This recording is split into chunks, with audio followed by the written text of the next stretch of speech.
السلام علیکم ورحمۃ اللہ وبرکاتہ۔ خبردار، لوگوں میں سب سے اچھا وہ ہے جسے غصہ دیر میں آئے اور پہلے ٹھنڈا ہو جائے، اور اسی طرح سے لوگوں میں برا وہ آدمی ہے کہ جسے جلدی غصہ آئے اور بہت دیر میں ٹھنڈا ہو۔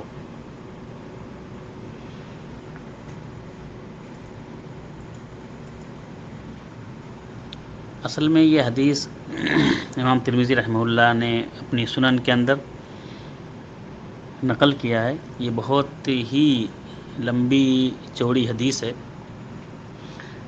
تقریباً ایک صفحہ سے زیادہ کی۔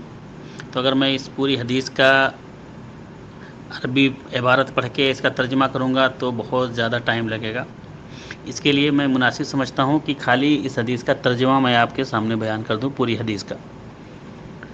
ابو سعید خدری رضی اللہ تعالی عنہ کہتے ہیں کہ ایک دن رسول اللہ صلی اللہ علیہ وسلم نے ہمیں عصر کے کچھ دیر پہلے عصر کی نماز پڑھائی، پھر خطبہ دینے کھڑے ہوئے، اور آپ نے قیامت تک ہونے والی تمام چیزوں کے بارے میں ہمیں خبر دی، پیشین گوئیاں کی۔ اللہ کے نبی صلی اللہ علیہ وسلم نے قیامت تک ہونے والی تمام چیزوں کے بارے میں۔ یاد رکھنے والوں نے اسے یاد رکھا اور بھولنے والوں نے اسے بھلا دیا۔ حفظہ من حفظ ونسیہ من نسیہ۔ آپ نے جو باتیں بیان فرمائیں ان میں سے ایک بات یہ بھی تھی کہ دنیا میٹھی ہے اور سرسبز ہے، اللہ تعالیٰ تمہیں اس میں خلیفہ بنائے گا، پھر دیکھے گا کہ تم کیسا عمل کرتے ہو۔ خبردار، دنیا سے اور عورتوں سے بچ کے رہو۔ یعنی یہ دنیا بھی فریب میں مبتلا کرنے والی ہے، اور اسی طرح سے دوسری عورتیں جو بازارو عورتیں ہوتی ہیں یا جو غلط قسم کی عورتیں ہوتی ہیں، یہ بھی تمہیں غلط راہ دکھائیں گی اور تمہیں مبتلا کر دیں گی۔ آپ نے یہ بھی فرمایا، خبردار، حق جان لینے کے بعد کسی آدمی کو لوگوں کا خوف اسے بیان کرنے سے نہ روکے۔ یعنی جو شخص حق جان جائے تو اس کو چاہیے کہ وہ حق بات بیان کر دے۔ ابو سعید خدری رضی اللہ تعالیٰ عنہ روتے ہوئے کہا، اللہ کی قسم، ہم نے بہت ساری چیزیں دیکھی ہیں اور بیان کرنے سے ڈر گئے۔ آپ نے یہ بھی بیان فرمایا، خبردار، قیامت کے دن ہر وعدہ یا عہد توڑنے والے کے لیے اس کے عہد توڑنے کے مطابق ایک جھنڈا ہوگا، اور امام عام کے عہد توڑنے سے بڑھ کر کوئی عہد توڑنا نہیں ہے۔ اس عہد کے توڑنے والے کا جھنڈا اس کے سرین کے پاس نصب کیا جائے گا۔ اس دن کی جو باتیں ہمیں یاد رہیں ان میں سے ایک بات یہ بھی تھی، جان لو انسان مختلف درجہ کے پیدا کیے گئے ہیں۔ کچھ لوگ پیدائشی مومن ہوتے ہیں، مومن بن کر زندگی گزارتے ہیں اور ایمان کی حالت میں دنیا سے رخصت ہوتے ہیں۔ کچھ لوگ کافر پیدا ہوتے ہیں، کافر بن کر زندگی گزارتے ہیں اور کفر کی حالت ہی میں مرتے ہیں۔ کچھ لوگ مومن پیدا ہوتے ہیں، مومن بن کر زندگی گزارتے ہیں اور کفر کی حالت میں ان کی موت آتی ہے۔ کچھ لوگ کافر پیدا ہوتے ہیں، کافر بن کر زندہ رہتے ہیں اور ایمان کی حالت میں ان کی موت آتی ہے۔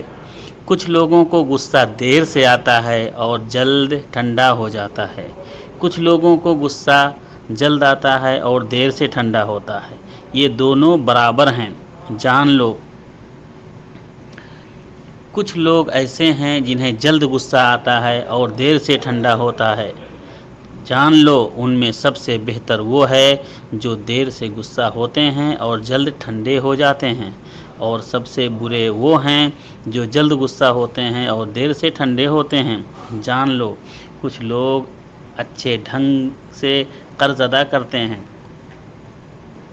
اچھے ڈھنگ سے قرض وصولی کرتے ہیں۔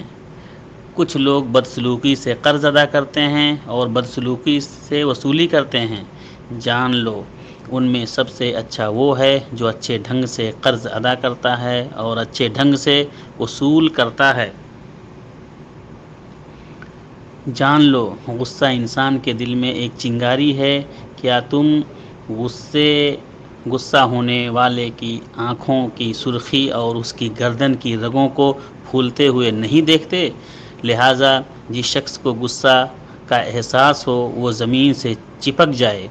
ابو سعید خدری رضی اللہ تعالیٰ عنہ کہتے ہیں، ہم لوگ سورج کی طرف مڑ کر دیکھنے لگے کہ کیا ابھی ڈوبنے میں کچھ باقی ہے؟ رسول اللہ صلی اللہ علیہ وسلم نے فرمایا، جان لو دنیا کے گزرے ہوئے حصے کی بنسبت اب جو حصہ باقی ہے وہ اتنا ہی ہے جتنا